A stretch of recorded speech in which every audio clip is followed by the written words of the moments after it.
If you care much about what people think about you, you may want to hear this. Understanding the psychology of judgment. The mirror effect. When someone judges you harshly, they're revealing more about themselves than about you. This isn't just a comforting platitude. It reflects how psychological projection actually works. People tend to notice and criticize in others the qualities they struggle with internally. The person who constantly points out others' laziness might be battling their own productivity fears. Someone who criticizes others for being attention-seeking might be uncomfortable with their own desire for recognition. This happens because we're naturally attuned to recognize patterns we know intimately from our own experience. What you actually fear. Here's where it gets uncomfortable. You don't really fear what others think. You fear what their thoughts will confirm about your own self-doubts. Consider two scenarios. Someone criticizes your intelligence. Someone criticizes your shoe-tying ability. If you feel confident in your intellectual abilities, the first criticism might annoy you but won't devastate you. The second probably won't even register as worth worrying about. But if you harbor secret doubts about being smart enough, that first criticism will hit like a sledgehammer. This explains why identical criticisms affect people so differently. The criticism that destroys one person's day barely phases another, not because one person is stronger, but because it doesn't align with their internal vulnerabilities. The self-worth connection. Your fear of judgment reveals your relationship with yourself. The areas where you expect criticism are the areas where you're already criticizing yourself. You're essentially afraid that others will voice the harsh commentary already running in your head. This creates a feedback loop. You anticipate judgment in your weak spots, so you act defensive or avoidant in those areas, which can actually invite the very scrutiny you were trying to avoid.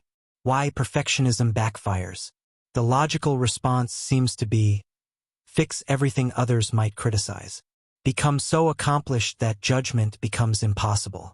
This strategy fails for several reasons. Moving targets. As you improve in one area, your anxiety often shifts to another. External dependency. Your self-worth becomes hostage to others' opinions. Authenticity sacrifice. You become who you think others want rather than who you are. Impossibility.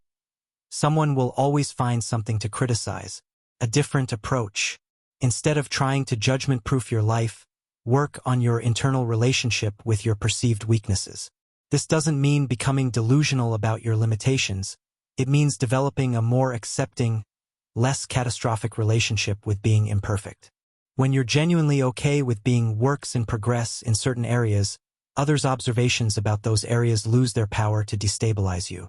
You might think, yeah, I'm still learning that, instead of, they've discovered I'm a fraud. Practical applications. Notice your triggers.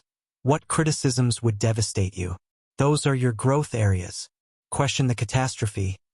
If someone did judge you for that thing, what would actually happen? Usually less than your anxiety predicts. Own your process. Acknowledge areas where you're developing instead of pretending you've already arrived.